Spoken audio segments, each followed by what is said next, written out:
Welcome to the Turn-Based Comedy Podcast, presented by three dumbasses with microphones. Hey, I'm Herao. KryptosFang. We all talk at the same time. Yes, we always do. I'm Morg. I'm KryptosFang.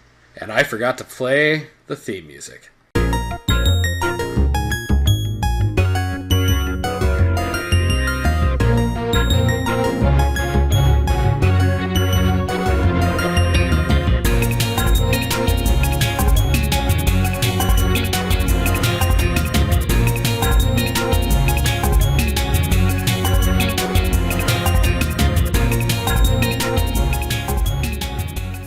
Alright, welcome to the Turn-Based Comedy Podcast. I'm Herao. I'm Morg. Didn't we already do these intros? Yeah, but editing later whenever I actually have the right video. I'm KryptosFang. And we have a lot to talk about today, and unlike our usual podcast where we theme it to kind of a certain, video game or whatever, we're all over the fucking place today because we have ADD up the butt. Most of it's probably going to be focused on the most recent Nintendo Direct, but we do have other important things that we're going to talk about. And the first thing we need to talk about is Tim Cook, because he is an even bigger idiot than the rest of us. So, what exactly did he do? Because I'm out of the loop on this one. Alright, about 4 days ago, an article hit the internet with him in an interview. An interview with the Telegraph of London. I guess that's a website or magazine or something. Newspaper, there we go. That's the word I was looking for. Apple CEO Tim Cook talked about PCs, and he specifically said, I think if you're looking at a PC, why would you buy a PC anymore? No, really, why would you buy one? Which is a good question. Why would you buy a PC? Morgoloth, why would you buy a PC? Because I can play games on it, and it has a lot of space and processing power. Alright, he also had this to say. The iPad Pro is a replacement for a notebook or a desktop for many, many people. They will start using it and conclude they will no longer need to use anything else other than their iPhones. So, I get where he's coming from. He's trying to sell the iPad Pro. That's all he's legitimately trying to do. Yeah. That's perfectly fine and everything, but there still are some fundamental differences between Windows and the Apple OS that, quite frankly, Apple doesn't have the technology to do. It does have its advantages and disadvantages, but there's no way that you can say, "Oh, you'll never need a PC" to everyone like he's doing. But here's the funny part, though. All the software that's written for the iPhones and iPads, they're written on Mac computers, which are, believe it or not, PCs. The whole only Windows is PC thing is bullshit. Yeah. PC stands for personal computer. All that shit, I guarantee you, is written on a Mac. Or a Windows computer or a Linux computer. It'd be hilarious if you walk into Apple and there's just a whole bunch of, fucking Windows 10s. Yeah. But the thing is, and this is true, Apple is a consumer product, whereas Windows makes a productivity product. You buy a computer because you want to be productive. You buy an iPad because you want to play games. Or connect with your friends. Or do whatever. FaceTime. You guys want to FaceTime later? I'm good. I've got plans. I got a bunch of people over. Oh, I see how it is. But yes, this is how I think Tim Cook went against a moral. You don't need to insult people while promoting your product. Yeah, that's just not cool. If I was promoting the iPad Pro, I'd be like, this is a great complementary device to a computer. Yeah, definitely. Yeah. But that's all I really want to say about Tim Cook. He's an idiot. He needs to stop talking about PCs like he knows what he's talking about. So, do you think we should go on to Direct now, or should we go to the other smaller topics? I know you're dying to talk about Direct, so I'll let you go talk about the Direct. Alright. So, first of all, let's talk about Zelda news. My personal favorite out of this entire Direct, The Legend of Zelda Twilight Princess HD has been announced for Wii U, slated for March 4th, 2016. Woohoo! This marks the 30th anniversary for the Legend of Zelda franchise, and is going to come with a Wolf Link amiibo, which I am super hyped for. I don't really dig the Amiibos, so I'm that guy. Amiibos. I'm that guy. I don't have the time nor the money to get 500 fucking Amiibos. Anyway, neither do I, but I do really like the Amiibos, and there are some that I'm mainly looking out for. By the way, if anyone wants to send a Captain Falcon Amiibo, anyways, that's KryptosFang at turnbasedcomedy.com. All right, so this game also comes with Amiibo functionality for Toon Link, Zelda, Sheik, Link, and Ganondorf Amiibos. Which is good, because the only Amiibo I have is Link. Just saying. I don't have any of the Zelda Amiibos. We do, as a collective in my little group of friends here, have Link, Sheik, and Ganondorf, but that's as far as we have. I personally bought just Link because I was playing Hyrule Warriors, and I wanted the bonus shit that came with it. Oh, yeah. And if you pre-order Twilight Princess HD, you also get the HD soundtrack as a bonus. So that's pretty cool. I thought it was you pre-order the bundle, which comes with the game and the Amiibo. It might be. I don't know. I think the Amiibo comes with the game regardless, doesn't it? I think it's separate or bundle. Oh, okay. I might have misunderstood, though. It might be. It doesn't come out until next year. So we're 4 months away. There's still time for more info to be released. Next up, we have Zelda U. We didn't really see much, but we do know that it's coming out in 2016, and that it has functionality with the Wolf Link Amiibo from the Twilight Princess HD. And fans of Wind Waker might like the art style. Oh yeah, do we definitely. know for sure that it's coming out next year?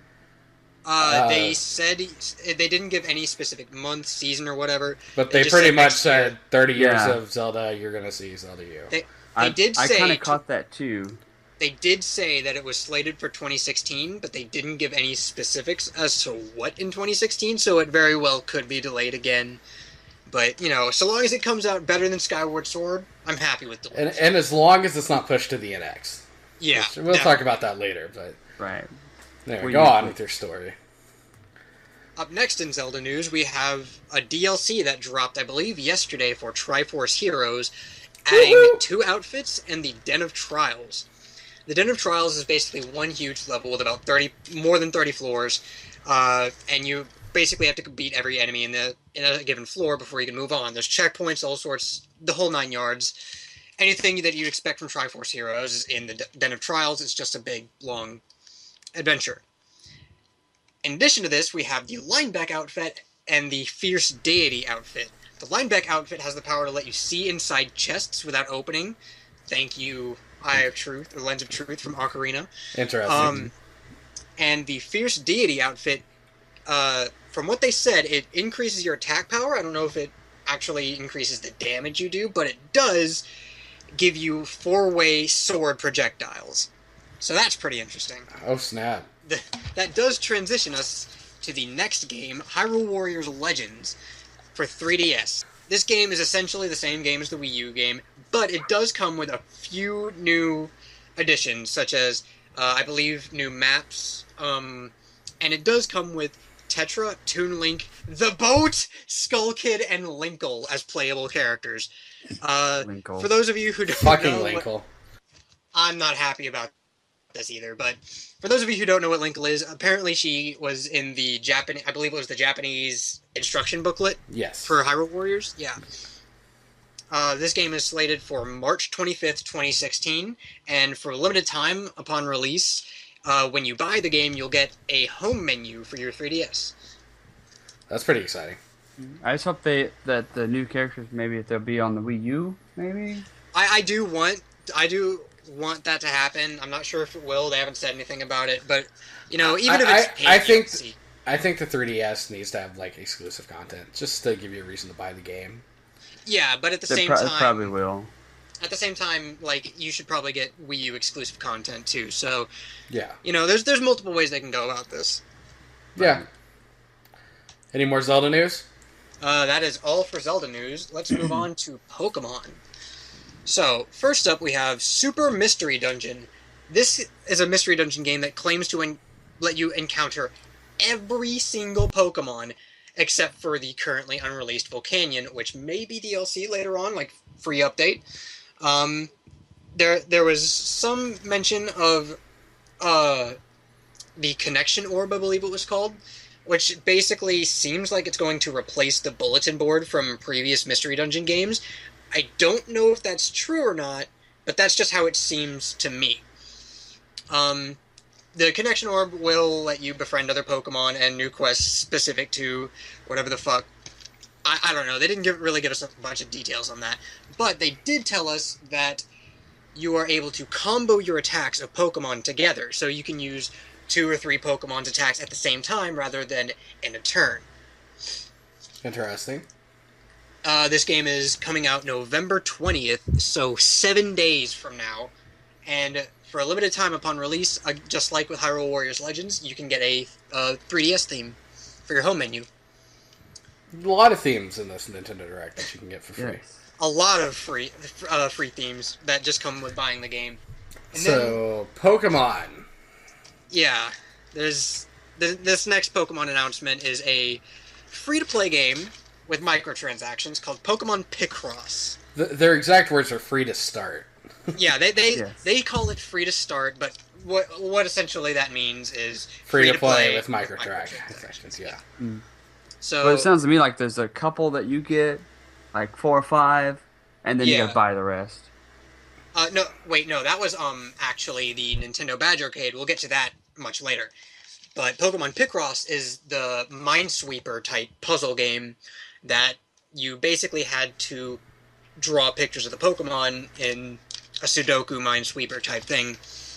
And when you do complete the puzzle, you catch the Pokemon and you're able to use them in puzzles just like how you could if you caught a Pokemon in Pokemon Ranger.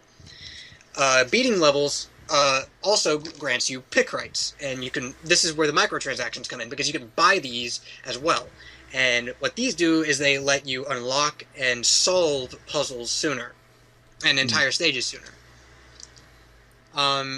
It's currently out right now for the 3DS, and I probably not gonna really play too much of it. I already have a game like that. It's called Dragon Ball Z Dokkan Battle. That's all I have going for me when it comes to games like that. Morgoloth plays it too, so. A little bit. Yeah. And lastly, in Pokemon news, I believe, is Pokken Tournament. It's not the last news. It isn't? I didn't have room on this piece of paper, and we'll get... Go ahead and talk about it. I will talk about the other thing. Alright, so, Pokken Tournament, Spring 2016.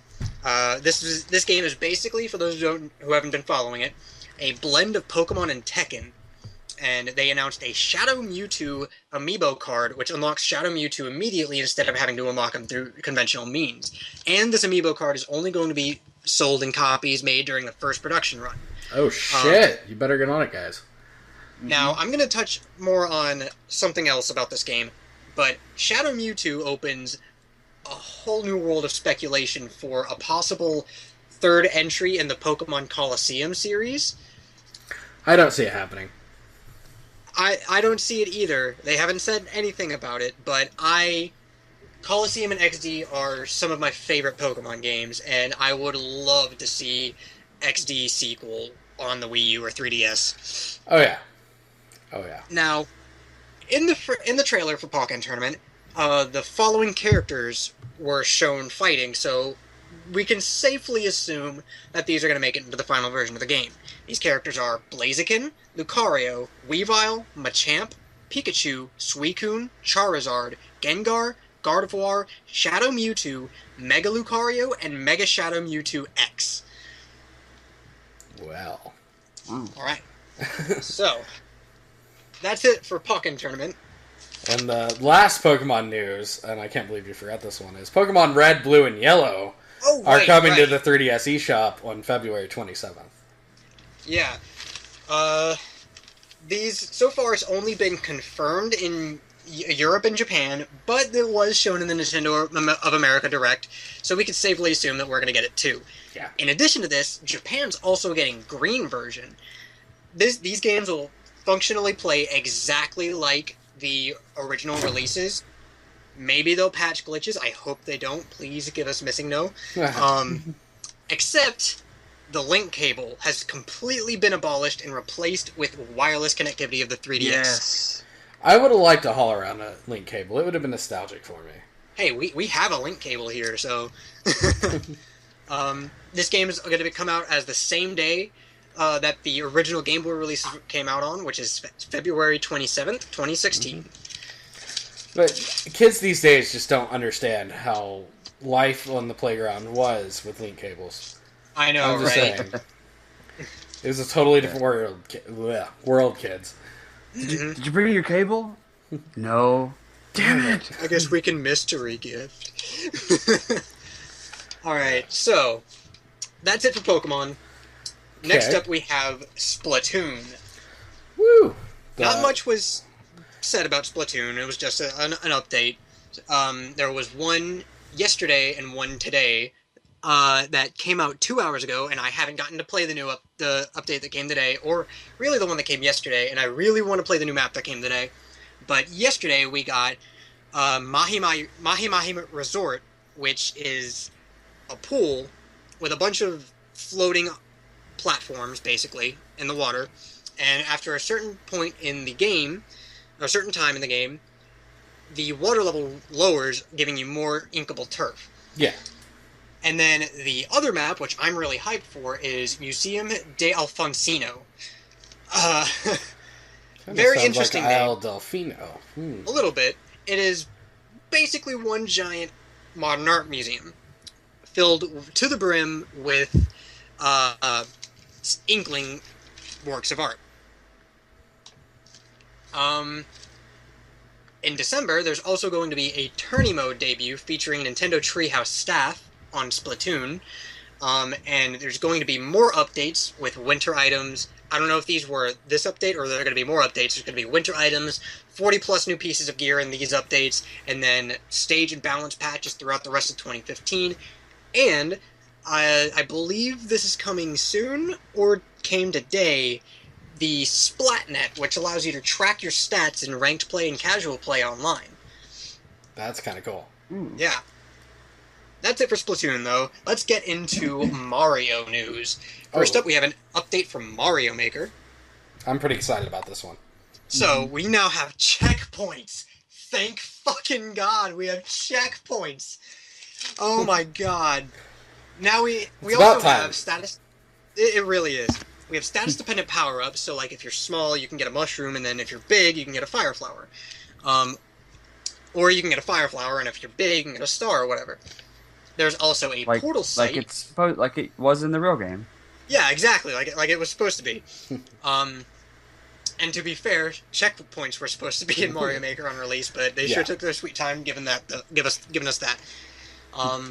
There's also going to be a portal site available in December. I believe this update is also available in December. You can use this portal site on both mobile and computers, and what it allows you to do is search for levels that were made in Mario Maker and flag them to play on your Wii U using a much more detailed search engine than the one provided in game. Yeah, that's going to be pretty awesome.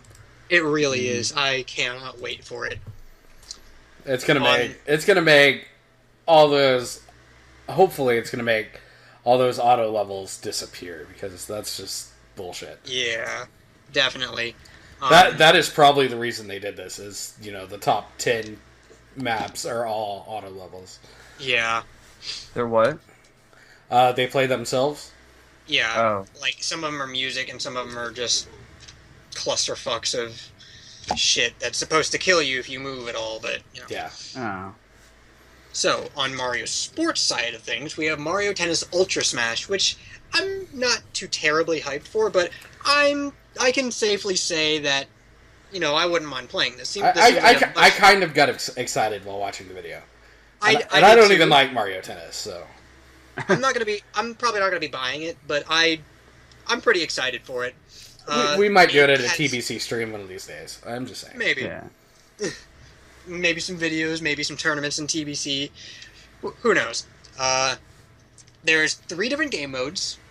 4 if you count the Amiibo mode, which I'll touch on later. But there is the Mega Mushroom mode, where Toad sits on the sidelines throwing Mega Mushrooms into the court, and anyone to pick one up turns Mega. There's also the Classic mode, which has all the basic rules from your previous Mario Tennis games. And then there's Simple Mode, which allows you to play with basic, standard, real-life tennis rules. You could play these in singles and doubles, does not matter. And then there's a new mechanic called the Jump Shot, which, just as it sounds, you can jump and hit the ball before it hits the ground, opening up much more strategic depth in the game. In addition to this, because of the new Jump Shot, if you are able to knock an opponent over, you can stand in a certain spot where the ball is going to be and jump shot, and this will perform an Ultra Smash. There's also going to be online, casual, and ranked mode, and you can play with your Amiibo partner online, which transition into the Amiibo functionality. Using the Amiibos from the Mario World line of Amiibos, I'm assuming, they could very well come out with their own Mario Tennis Amiibos, you are able to play doubles matches in a special mode with your Amiibo. I believe it was called Elimination Mode, something like that. And you're able to teach your Amiibo just like you can in Smash Brothers, which I find really cool. And in addition to this, you can actually play against other people who are also duoing with their Amiibos. This game's coming out November 20th, just like Super Mystery Dungeon, so... For the Wii U. For the Wii U, yes. And the last Mario game, I need to find it in my notes. Mario and Luigi Paper Jam. Mario and Luigi Paper Jam, there it is. This basically plays like your standard Mario and Luigi game, but Paper Mario has a bunch of mechanics from the previous games, like Thousand Year Door. For example, he can roll up into a paper tube, I believe. He can turn on his side and squeeze through cracks. But it'll basically play like Mario and Luigi Partners in Time did, but with 3 partners instead of 4. The battle mechanic is largely unchanged, but there are new papercraft battles. In addition to this, it seems like the items have been replaced with things called battle cards. They function exactly the same, but this was done, I'm assuming, because the Amiibos can make certain character cards from the Mario World line of Amiibos. These character cards, there's all sorts of designs, and they all have their different powers, and I'm not sure how you're supposed to unlock the different designs for the character cards. They didn't tell us how. But these are essentially just like battle cards, but more powerful, more potent. And this game is slated for January 22nd, 2016. Not too far away. Not too far away at all. And since we're talking about Mario, it's only fair to talk about the Mario Party clone that you will either love or hate. Animal Crossing Amiibo Festival. I know someone personally who is very excited for anything Animal Crossing. It's their favorite game franchise. But I personally love Animal Crossing, especially New Leaf. I was honestly a little disappointed to find out it was a Mario Party clone. I was hoping for a Wii U Animal Crossing installment similar to that of New Leaf, but... Yeah, I love New Leaf. So, Animal Crossing Amiibo Festival, essentially if you are looking for your Mario Party fix and Mario Party 10 was the abomination you thought it was, this should be the game to fill the void until Nintendo hopefully gets Mario Party 11 right. They won't. We'll all be in one car together again. Yeah. Bowser mode was pretty cool, though. Yeah. Anyways, so this game comes with Isabelle as an amiibo, and, while supplies last, Digby, which, for those who don't know, is Isabelle's brother. There's going to be more amiibos sold separately down the line, and amiibo cards can be used to play certain special game modes. They talked about this one where you just select 3 amiibo cards, scan them in, and then the 3 of those are basically taken to an island and you have to try to survive. And that's a pretty interesting concept. I'm not sure if it's good or bad, but I will say it's interesting. Yeah, maybe we'll make you review it. We'll buy you a copy to review. Yeah. In addition to this, there's also Animal Crossing multiplayer trivia, which, unless you're a really hardcore Animal Crossing fan like Chugger Conroy, you're probably, not gonna do well. Yeah. This game is actually released today. Really? Yeah. Oh. That was fast. And since we're talking about Animal Crossing Amiibo Festival, let's talk about the next wave of Amiibos. Oh boy. So, January 22nd marks the new installment of Nintendo's Amiibos. For Smash Brothers, we're going to be getting Lucas, which I'm interested to see how it plays out, because from what it seems, you may need the DLC, but who knows, maybe if you buy a Lucas Amiibo, they'll be marked up in price and give you a download code for Lucas. I don't know. They could very well just be like, hey, you have a Lucas Amiibo, you could fight Lucas even though you don't have the DLC like you can in online battles. I honestly don't know. Who knows? However, for Animal Crossing Amiibos, we have the second wave of Amiibo cards, which includes KK Slider, among many other Animal Crossing villagers. And for figures, we have Blathers, Kix, Mr. Rossetti, and Celeste. Can I say something about the cards? So, I don't get them. I understand the figures, the Amiibo figures. People want to collect shit.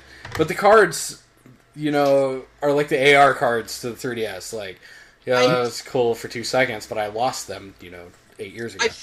I feel like this was a really cool idea, but honestly, I feel like it would have been done better if they would have just made more figures. I understand that Amiibo cards are another way to capitalize and do this without sinking as much money into creating the figures. Yeah. But, if you wanted to have, a randomized Amiibo pack, you could, just have maybe a Mario mystery block, and then when you open it, you got a random Amiibo, which, honestly, Nintendo, really good idea. Maybe some of those short-printed, Captain Falcon. Let's move on. But they could do mystery figures, too, though. Just a box that has, no visible character.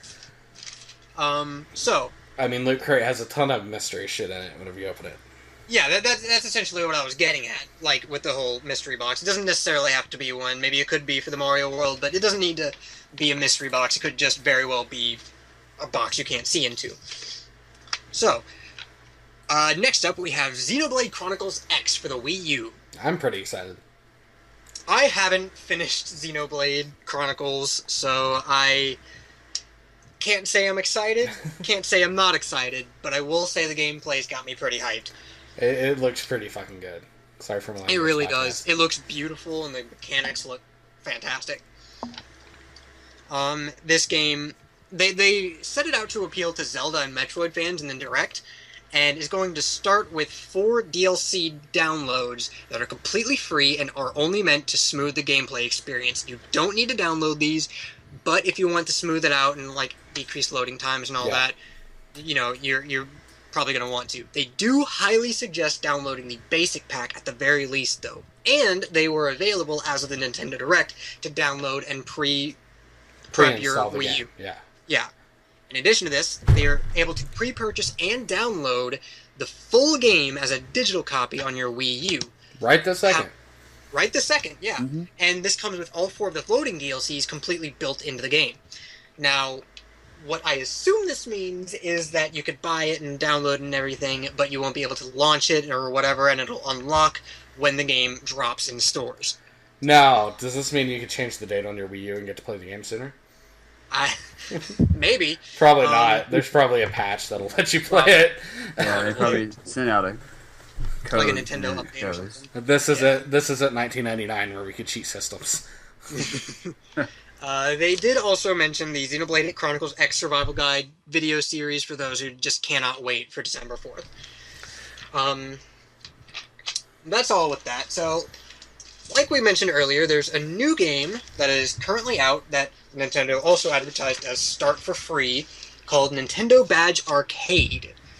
When on download, you're able to get free five plays, and from the way they said it, you're able to get a few daily plays, and then you can buy more plays if you want. And all this is it's a digital crane game. You get to pick up badges, you can decorate your 3DS home menu with it, and they're constantly updating it with new badges and such, so if that's what you're about, you want more aesthetic stuff for your home menu, as if all these fucking themes weren't enough, there you go. It looked pretty interesting, to be honest with you. It did. I wouldn't drop any money in it, but, yeah, it's free to start, so, I mean, might as well. Yeah, it's completely free to start, so no harm, no foul for downloading it. Then they mentioned some cleverly named Nindy titles. First of which being SteamWorld Heist. I didn't get the consoles or the release dates for any of these. I might have got the console. I have 3DS with the question mark after it on that game. What? I have a 3DS with the question mark after it. I know. Alright, so... We're live podcasting here, guys. Yeah. Alright, so... SteamWorld Heist. It is, as they described it, a side-scrolling turn-based strategy shooter. And that's currently all we know about it. Other than how it looks. Which, pretty fun, if I'm being honest.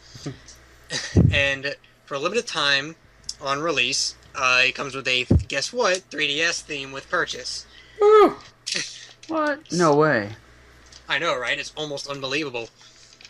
The next game was Fast Racing Neo, which essentially, if you're a fan of F-Zero and you really need your F-Zero fix, look no further. Well, I wrote in parentheses Star Wars Pod Racing, and I'm going to stand by that. Yeah. Alright, and next up... That was for the Wii U, by the way. Yeah, alright. Fast Racing Neo for Wii U. And then we have Typo Man, I believe also for Wii U. Yes, sir. And this is basically just... If you liked Limbo, this is a game for you. It's a puzzle platform with a similar aesthetic, and it's just a world of heroes, monsters. They said that words can be a blessing or a curse, and what they mean by this is, you use wordcraft to alter words in the world, like words are platforms and obstacles, and you alter them and bend the world to your will using the gamepad, which honestly sounds really cool. Yeah. It does. And they said they're going to be announcing more Nindy titles throughout the year. And then Bill pigs out on a bunch of donuts to market Yokoi Watch, which is available now on the 3DS. Yep. That's really all that happened with that. We don't have any more information on Yokoi Watch. Okay, and that's all the stuff that's coming out this year, I believe. I believe so. Except for the new Wii U bundle and 3DS XL bundles. Yes.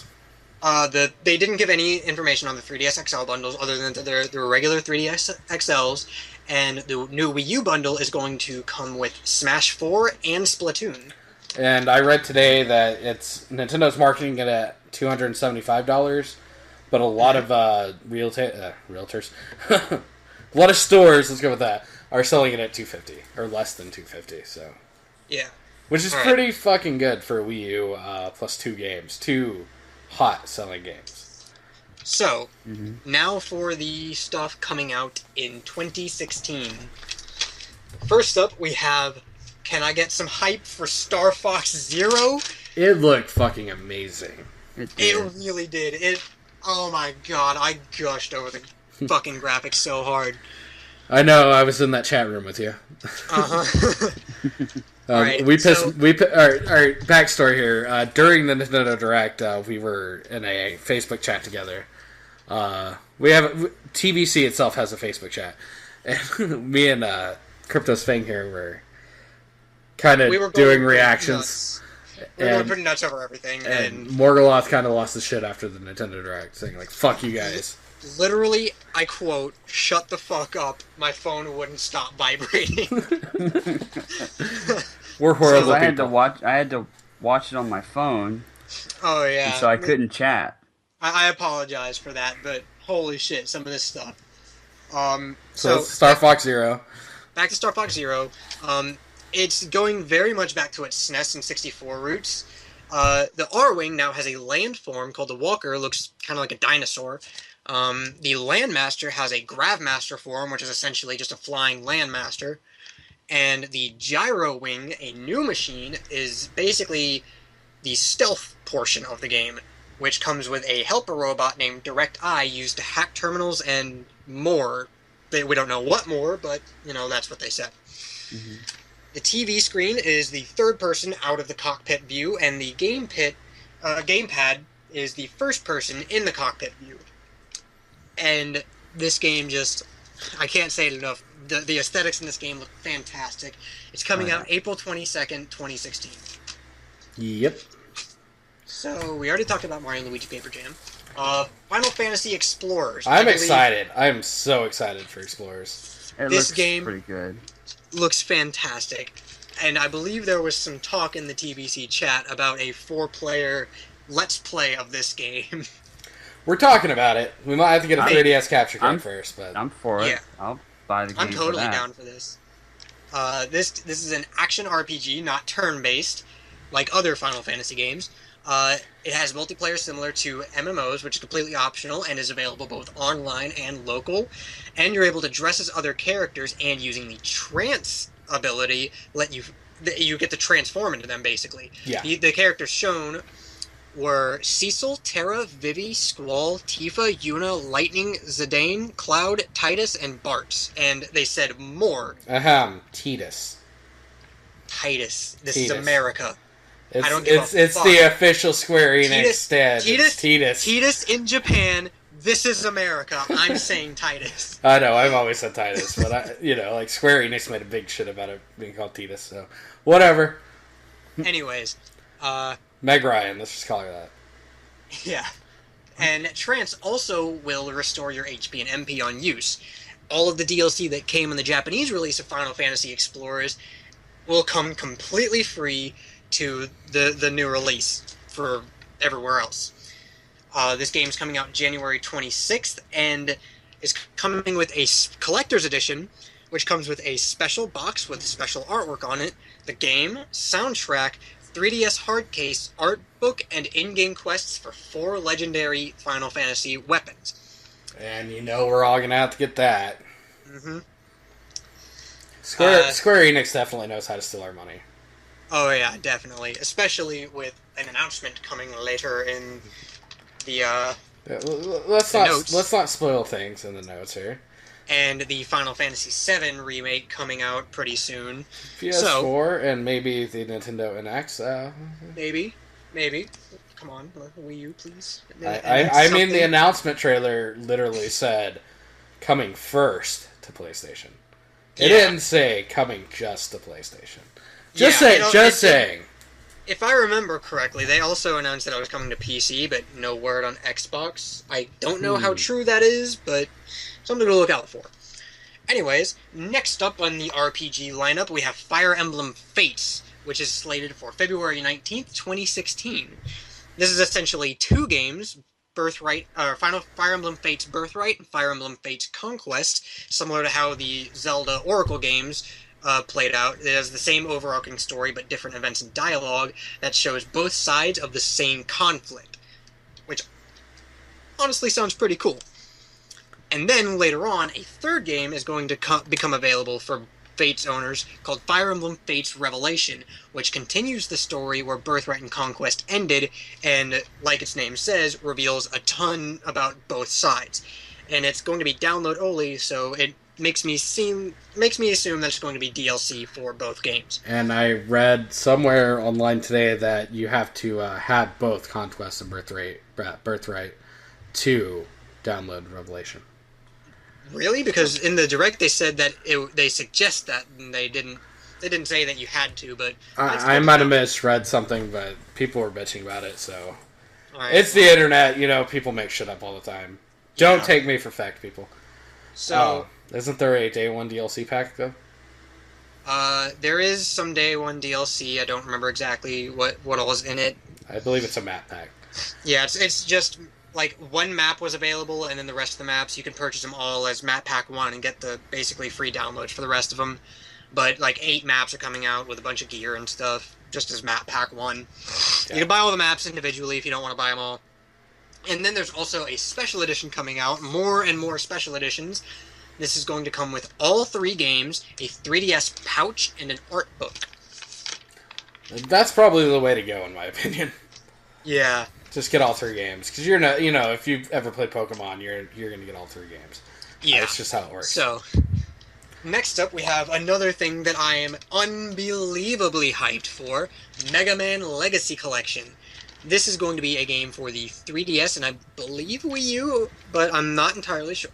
It could be just 3DS, but it's going to have the first 6 Mega Man classic games: Mega Man 1, 2, 3, 4, 5, and 6. No Mega Man X, no Battle Network, none of that. And it's just going to be those 6 games exactly how they were. hopefully the Yellow Devil trick still works. It's going to have a museum mode, which shows production art, concept sketches, and over 100 3DS exclusive items. They didn't say what. There's going to be a challenge mode with scaling difficulty objectives and twists on classic games, and 11 exclusive challenges unlocked using the Mega Man amiibo. But in certain collector's editions of this game, it's going to come with a golden Mega Man amiibo, which, again, you can use for Smash or to unlock these 11 challenges, and it functions exactly like the Mega Man amiibo, except it's golden, just like how the golden Mario and silver Mario amiibos are. See, I'm a little confused about this. Was this an actual announcement of the game? Like, nobody knew the game existed before yesterday? Yeah, I think so, yeah. Because they literally played this game at SGC in July. Yeah. Literally, this game was played at SGC. I have no idea. Even in challenge mode. In the Nintendo Direct, you can see where it says Christ Challenge. That's what they played at SGC. Yeah. So. Well, I don't know if this was an official announcement, but it doesn't seem like it is. We already talked about Red, Blue, and Yellow, and Green.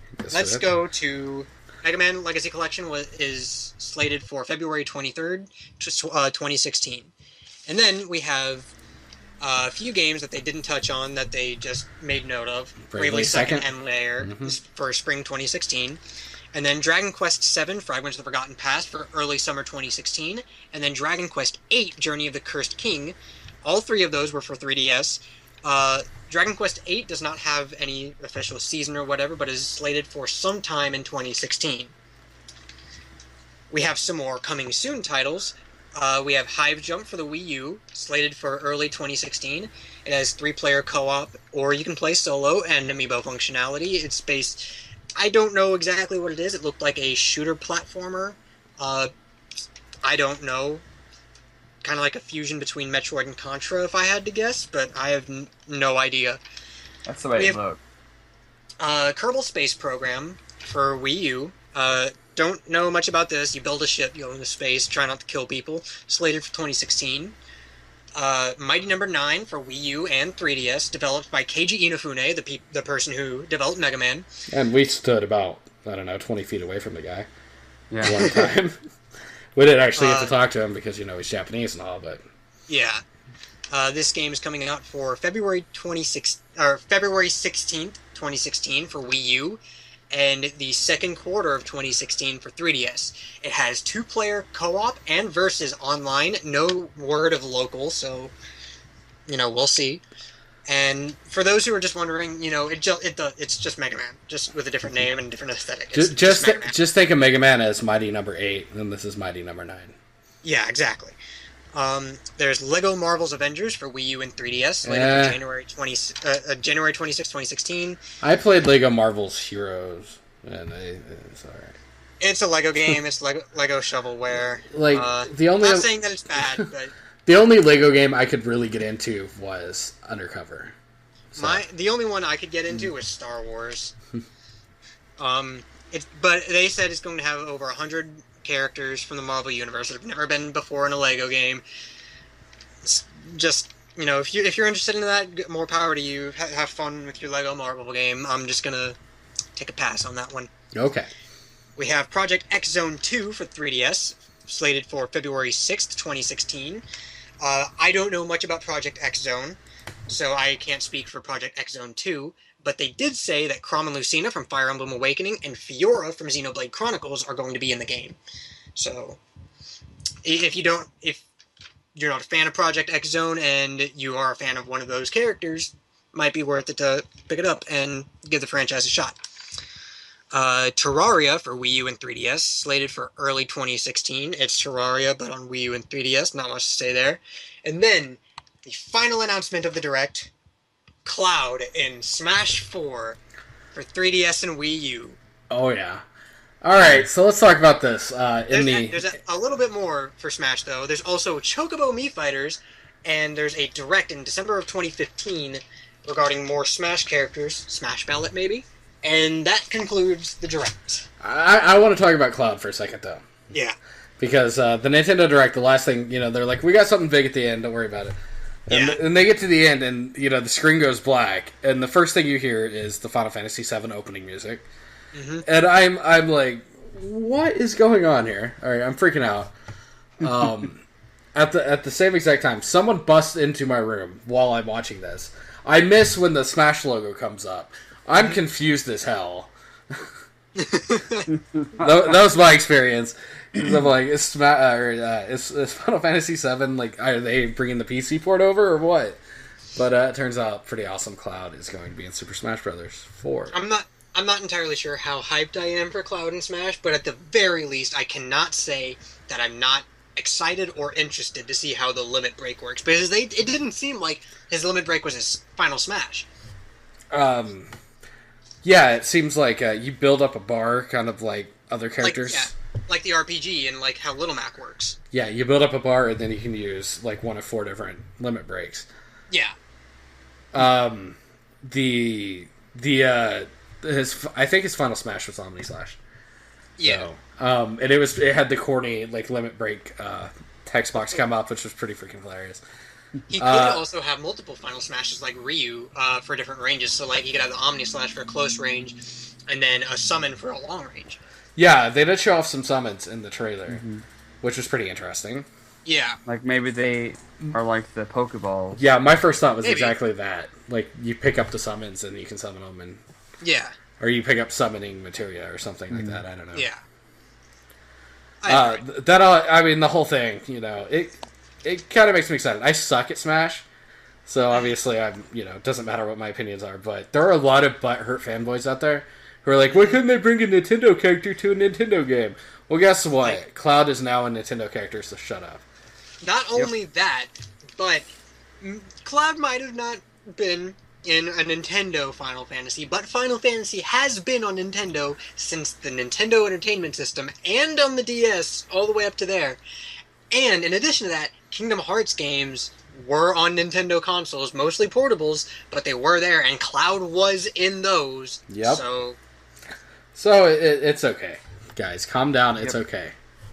Plus, in addition to all this, Square isn't even owned by Sony anymore. If it's any Sony fanboys out there bitching, fight me. I guarantee you, this motherfucker has every right to be in Smash Bros. Fuck that PlayStation All-Stars Battle Royale shit. Oh yeah, that was horrible. I think that was a free download through the PS Plus. I don't know if I ever played it. Maybe that's pretty funny because like games like Fable 3 were free download in the Xbox Gold. Alright, so I think that's it for the Nintendo Direct. We're kind of getting off topic and talking shit about other things. We're not Nintendo fanboys, believe it or not. I own a PlayStation 3. Had a PS4 for a while, but I don't anymore. I have a PS3 and an Xbox 360, so... As do I. Now I think it's time for Morgoloth to rant for a little bit. Yeah. Okay. So it's sort of a rant. So, how do I start? So recently there's been a lot of, I don't know, crap going around about Starbucks and how they've changed their cups to plain red and now they hate Christmas or whatever. That is the dumbest thing I have ever heard. I completely agree. Here's the thing, people, and I'm talking to you people out there. Not the people that just get life, but the people that get offended by the simplest little things. Here's the thing. They don't have to make a holiday cup at all. They do it to bring in a little holiday cheer. Morgoloth, do you want to talk about what holiday means? I don't want to steal your words. You were talking about it before the podcast. I don't want to steal your words. So in general, when you talk about the holiday season, you're really and mostly referring to Thanksgiving and Christmas. That time of year. Well, and you can add other things in there. Hanukkah. Kwanzaa? Never mind. Kwanzaa. Why don't you say what you said before the podcast? I will not say that. It's very offensive, but true. But, I mean, we're looking at a business. It's a business. They do things that It'll bring profit that won't cost too much. So a plain red cup is probably not going to cost a whole lot of money to print that or to make it, however that works. Yeah. It's some red dye, done. Whereas if you put a bunch of designs on it, which, if we look at past designs, we've got snowflakes, snowmen, swirls. Yeah, have they ever actually had, like, a Christmas cup? It's always just been a holiday, like, winter theme cup. Yeah. Honestly, I feel like this whole thing would not be an issue if they had red cups and green cups, but even still, it's just one of the dumbest things I've heard in a long time. It did make Facebook really interesting for 2 or 3 days, though. It did, I can't deny that. Well, it was just this one guy that decided to start it. What's his name? Joshua Furstein? How do you say his name? Joshua Douchebag? Yeah, he just decided that he'd start it up, and, in every group there's people who believe everything you say or hear on the internet. So if this guy that I've been following on Facebook, and he professes to be, some well-educated pastor, says that Starbucks is trying to get rid of Christmas, then they're going to believe him. And let's be honest here, Starbucks isn't just a Christian business here. Yeah. They have, I guarantee you, employees there are not all Christians. I bet you there's atheists, there's Jewish people there, there's other people of other religions that I can't think of at the moment because I'm Islam, Zoroastrianism, Buddhist. Buddhist. I mean, to be fair though, I don't think a Buddhist would go to Starbucks and get a cup of coffee. So probably not. Fair enough. But the point we're trying to make is just because you're Christian doesn't mean everybody else is. For first off, and second off, they weren't Christmas cups in the first fucking place. They were holiday themed cups. Holiday. And red is holiday fucking colored. It's more Christmas colored than holiday. Let's be honest here. Mm-hmm. I'd be more offended if they had a fucking snowflake on it. Yeah, honestly, I would be too. Like, where the fuck is the love for Thanksgiving? Seriously. Put a fucking turkey on that cup. Yeah, exactly. Fucking. And that's a whole nother argument there. Oh, yeah. Everybody, it's Halloween, and everybody just skips right over Thanksgiving and goes Christmas. A lot of the times, especially where I live, people skip over Halloween too. It's fucking ridiculous. Well, Halloween is kind of anti-Christian, apparently. Wow. And I do live in the Bible Belt, so... I had a lot of people like, I'm boycotting Halloween this year because it's anti-Christian, and we're all going to go to hell if we celebrate. It's like, cool beans, bro. Cool beans. Yes. I've never boycotted it. I've never been not allowed to... I've always done Halloween. I actually hung out with you on Halloween once. Yeah? Yeah. You dressed up as Doctor Who, I think. Yep. Before we get too much off track, I think the last topic we have to discuss before we close out the podcast is SGC at RTX. Yes, sir. I believe Ben would have the most information on that. Well, okay. Roll off your tongue very well. SGC, too much. SGC is a gaming convention that was started by Screw Attack in 2009. It is around 2009, 2010, 2013, 2014, 2015. All in the Dallas metro area. It started in Irving, went to Dallas, and then to Frisco, Texas. It's a gaming convention. It started out relatively small. It got kind of bigger recently. But as we all know, Screw Attack was purchased by Full Screen Entertainment a year or so ago. And Full Screen Entertainment also bought Rooster Teeth, which, if you don't know what Rooster Teeth is, Red versus Blue, Ruby, Achievement Hunter. Yeah, that sort of stuff. They're kind of different places. Screw Attack was most known for, back in the day, their funny reviews, their hard news, their other stuff. But you probably know Screw Attack today for Death Battle. And not much else. That's pretty much it. They fired anybody important that made good content, and they just have Death Battle. That's pretty much what ScrewAttack is. That's why they got sold, because they weren't bringing any money with anything else other than Death Battle. Let's be honest here.